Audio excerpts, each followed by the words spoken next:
దక్షిణాన తొలిసారి బీజేపీ సర్కార్ ఏర్పాటైన కర్ణాటక అంటే సుష్మా స్వరాజ్ కు ఎంతో ఇష్టం. 1999లో సోనియా గాంధీకి ప్రత్యర్థిగా కర్ణాటకలోని బళ్ళారి నియోజకవర్గం నుంచి పోటీ కూడా చేశారు సుష్మా. అప్పటి నుంచి కర్ణాటకతో సుష్మా స్వరాజ్ కు అనుబంధం ఏర్పడింది.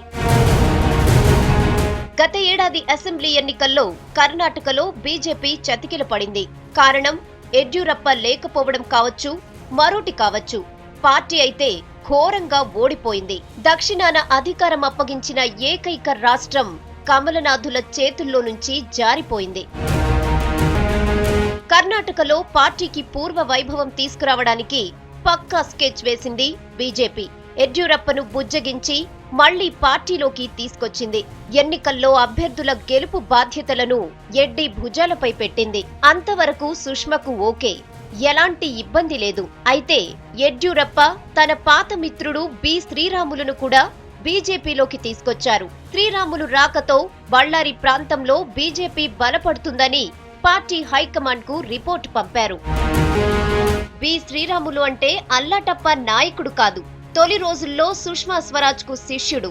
సుష్మా ఎక్కడి నుంచి పోటీ చేసినా ఆర్థికంగా అండదండగా నిలిచిన శిష్య పరమాణువు. అయితే పార్టీకి శ్రీరాములు గుడ్ బై కొట్టిన తరువాత గురువు శిష్యుల మధ్య తేడాలొచ్చినట్టు పొలిటికల్ సర్కిల్స్ లో ప్రచారం జోరందుకుంది. మళ్లీ పార్టీలోకి రావాలని శ్రీరాములు ప్రయత్నించినా గురువు సుష్మా పడనివ్వలేదట. దీంతో అప్పటికే రాజకీయాల్లో ఢక్కా ముక్కీలు తిన్న శ్రీరాములు ఢిల్లీ పెద్దలతో డైరెక్ట్ కాంటాక్ట్ పెట్టుకున్నారు. అరుణ్ జైట్లీ మధ్యవర్తిత్వంతో నరేంద్ర మోడీకి చెప్పించారు. జైట్లీ దౌత్యం ఫలించింది. శ్రీరాములు మళ్లీ పార్టీలోకి వస్తున్నారని తెలిసి అగ్గి మీద గుగ్గిలమయ్యారు సుష్మా. శ్రీరాములను పార్టీలోకి తీసుకోవడానికి వీల్లేదంటూ అభ్యంతరాలు వ్యక్తం చేశారు. అయినా జైట్లీ మాటలకు విలువనిచ్చిన మోడీ సుష్మా అభ్యంతరాలను తోసిపుచ్చారు. బి శ్రీరాములు బీజేపీ కండువా కప్పుకున్నారు. దిలాసాగా ప్రచార పర్వంలో పాల్గొన్నారు. అప్పటికే నరేంద్ర మోడీ తనను పక్కన పెడుతున్న సంగతి గ్రహించిన సుష్మా స్వరాజ్ కర్ణాటకలో ప్రచారానికి డుమ్మా కొట్టారు. తన నియోజకవర్గానికే పరిమితమయ్యారు. మొత్తానికి బి శ్రీరాములు ఎపిసోడ్ కర్ణాటకకు సుష్మా స్వరాజ్ ను దూరం చేసింది.